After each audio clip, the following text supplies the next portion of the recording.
mal structurés et les opposants congolais sont considérés comme les chercheurs des postes. Alors nous devons savoir, pendant tout ce temps, pourquoi nous ne sommes pas préparés, pourquoi nous ne sommes pas organisés, et que nous avons profité de quelle occasion pour aujourd'hui nous retrouver ensemble dans un conclave. Pourquoi? Le pourquoi de ces conclaves?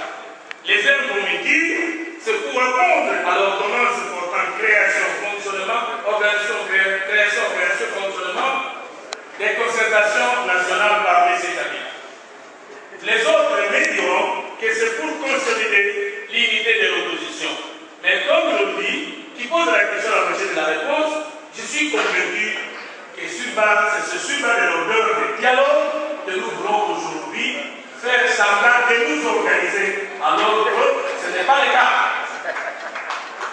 Alors, ceci étant, nous sommes des perdants d'avance, parce que nous organisons sur base de la réaction ou de l'action de l'autre, alors que c'est cet autre-là qui nous amène et qui nous colonise. La vraie réponse est que le conclave d'aujourd'hui est attendu par la majorité, et vous avez suivi ça par la bouche de parole de l'opposition, de la... Ils ne sont pas la majorité, c'est une tricherie intellectuelle. On parle de la majorité présidentielle ou parlementaire lorsque les élections étaient crédibles et qu'une famille idéologique a gagné plus de sièges au niveau du Parlement ou bien par rapport au suffrage universel. Ils sont plutôt la masse présidentielle et non la majorité présidentielle. Précisons les choses. Ils nous dirigent par défi après avoir triqué les élections et nous les appelons majorité présidentielle. S'ils sont majorité présidentielle, s'ils sont menés les élections, alors pourquoi nous parlons de la crise de légitimité? La politique, c'est pas avec des concepts. Parlons de la mouvance présidentielle au lieu de nous aviser en parlant de la majorité présidentielle. Le pourquoi des concertations. On ne peut pas aller se concerter si on ne connaît pas la cause et la finalité poursuivie. Parce que là, la question pourquoi on peut répondre pas à ce ou pour que nous voulons aller au dialogue, au forum, concertation, vous voulez pour résoudre quel problème.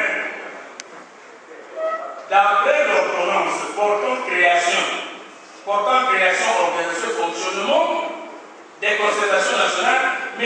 Kabila nous appelle un dialogue pour la cohésion nationale afin de barrer la route aux étrangers, aux agresseurs ou à la mort de nos frères à l'Est. Et maintenant, les conclaves, nous répondons comment? Nous pensons que cela n'est pas vrai.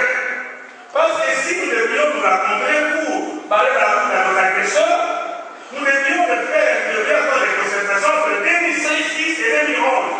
Parce que les agresseurs étaient encore sur le sol, ils tuent encore nos frères depuis CNDP, M23 pour essayer. Ne devions pas de débat. Nous devons nous concerter parce qu'il y a eu tricherie électorale, débâcle électoral et qu'il y a crise de légitimité de ces institutions avec les candidatures.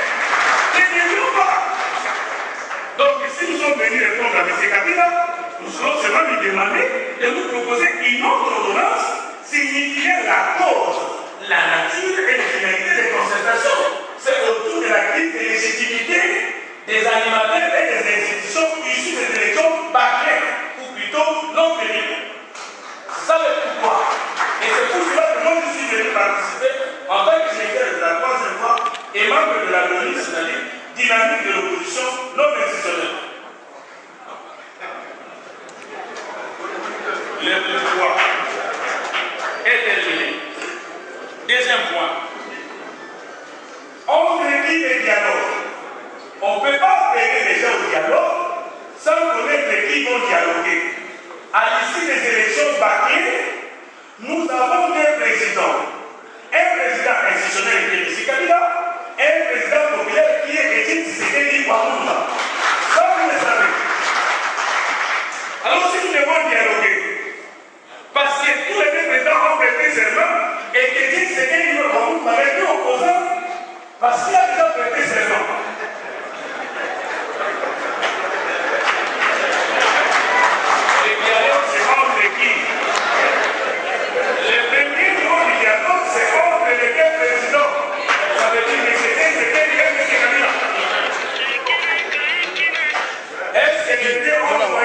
les représentants au dialogue. Mais si nous disons que les dialogues, socialement entre le deux, nous ne pensons pas à les autres. Nous devons approfondir notre compréhension sur entre le deux. Deuxième question. S'il est vrai que nous soufflons les concertations parce que les élections ont été bâclées, ceux qui ont décidé d'entrer dans les institutions ici des élections bâclées, faut-ils partir du côté de Tim Sekeli ou bien du côté de Miskabila? La question est claire. Ceux qui ont accepté d'aller aux institutions ici des élections bâclées, ça veut dire ceux qui ont des députés au Parlement, ceux qui ont des ministres au gouvernement gouvernement et ceux qui ont des membres à la CENI mal organisés. C'est déjà la frontière du côté de l'opposition ou du côté de la majorité des institutions. Ce sont des questions que nous devons soulever. Parce que si nous disons que les élections étaient mal organisées et que nous devons aller au dialogue, nous condamnons aussi ceux qui ont décidé d'entrer dans les institutions ici des élections bâclées. Parce que s'il n'y avait pas, la question des concertations des dialogues se présenterait autrement. Mais aujourd'hui, c'est déjà presque tard. Le dialogue entre pouvoir et opposition. En sciences politiques, comme dans les faits politiques, lorsque nous utilisons le mot pouvoir, il y a trois pouvoirs dans l'État. Il y a le pouvoir législatif, où nous trouvons aujourd'hui déjà, le pouvoir judiciaire et le pouvoir exécutif. Si nous disons que nous devons dialoguer entre pouvoir et opposition, les gens qui font partie du Parlement, étant minoritaires, à la chambre basse ou à la chambre haute, ils sont dans le pouvoir ou dans l'opposition par rapport à la définition du pouvoir d'État. Ceux qui sont dans le pouvoir législatif font partie du pouvoir.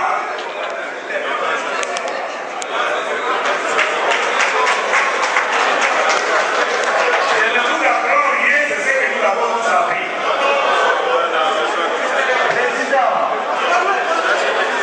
Alors, si tel est le cas,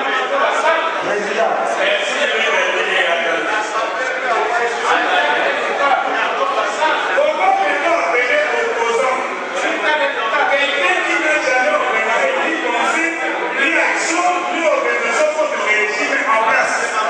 Comment peut-on appeler opposant quelqu'un qui exécute les budgets nationaux éliminés à une institution, une activité politique administrative? Est-ce que c'est un opposant? Non. Comment peut-on appeler opposant quelqu'un qui participe au gouvernement d'ouverture et qui exécute un programme du gouvernement? Comprendre les dégâts de l'unité de la loi portant statut de l'opposition, ces gens ne sont pas très opposés.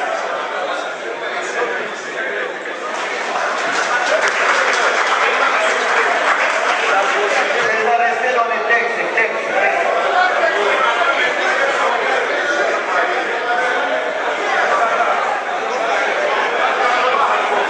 Nous pensons que le dialogue doit être entre les membres des institutions issues des élections papier et ceux qui ne sont pas pour ces institutions-là, surtout ceux qui continuent à les combattre. Mais nous prenons le deuxième point. Le dialogue est autour des qui?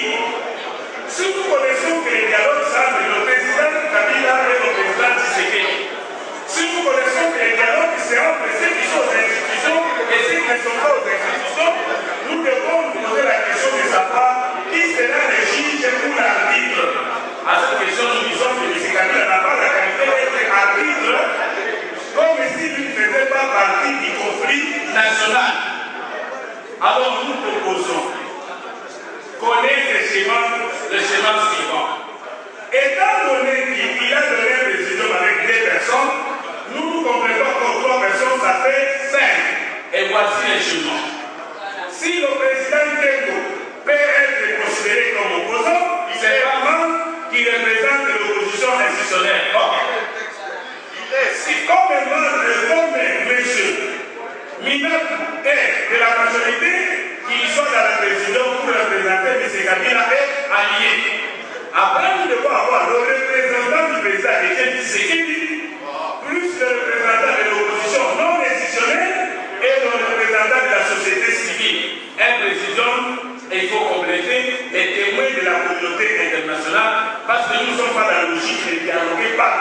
personnalité, nous devons aussi apprendre à construire par nous-mêmes. Ça, c'est notre problème. Maintenant,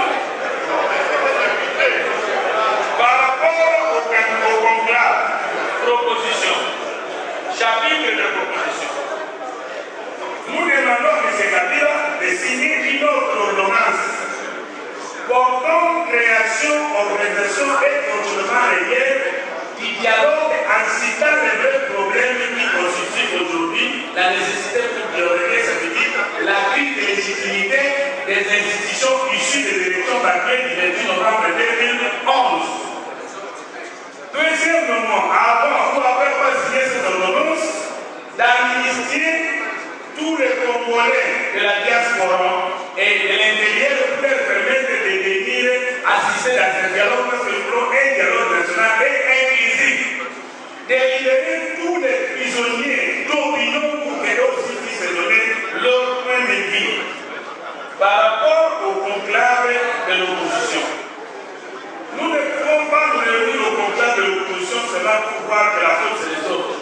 Si nous continuons à dire que l'opposition est désorganisée, la responsabilité du moyen revient aux opposants. Je vais vous donner un exemple. Même si nous pouvons accepter que nos frères qui sont aux institutions sont opposants, ce n'est pas un problème. Mais est-ce que toutes les personnalités, les groupements, les partis politiques qui sont aux institutions, représentent tous ceux qui ne sont pas aux institutions? Non. Donc ce n'est pas pour toi que chaque fois en dehors des institutions, nous puissions souffrir la prédominance des groupes parlementaires. Parce que les groupes parlementaires, c'est dans les institutions.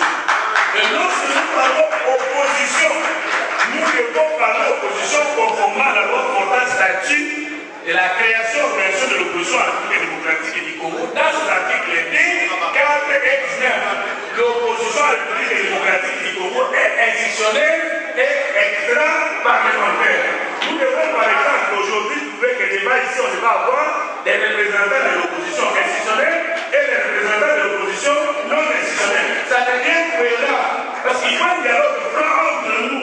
Nous ne pouvons pas aller dialoguer avec l'autre alors que nous avons des problèmes internes et que nous n'avons pas résoudre. Sur base de quoi? À ces bases, c'est toujours l'opposition institutionnelle débat qui organise tout. À Fatima, c'est la même chose, et ici, c'est la même chose. Nous ne sommes pas d'accord. Nous devons reconnaître l'opposition dans cette section.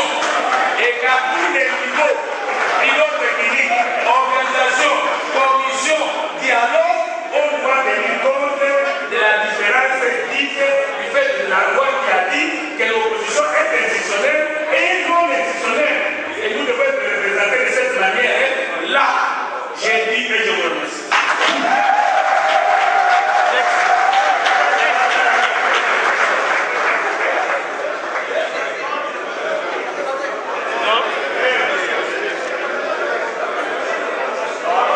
Nous remercions le président Moukoto.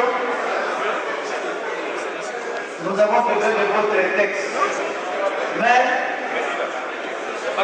ce que le président Moukoto a dit, nous devons dire quelque chose d'important. D'abord, ça ne sert à rien. Monsieur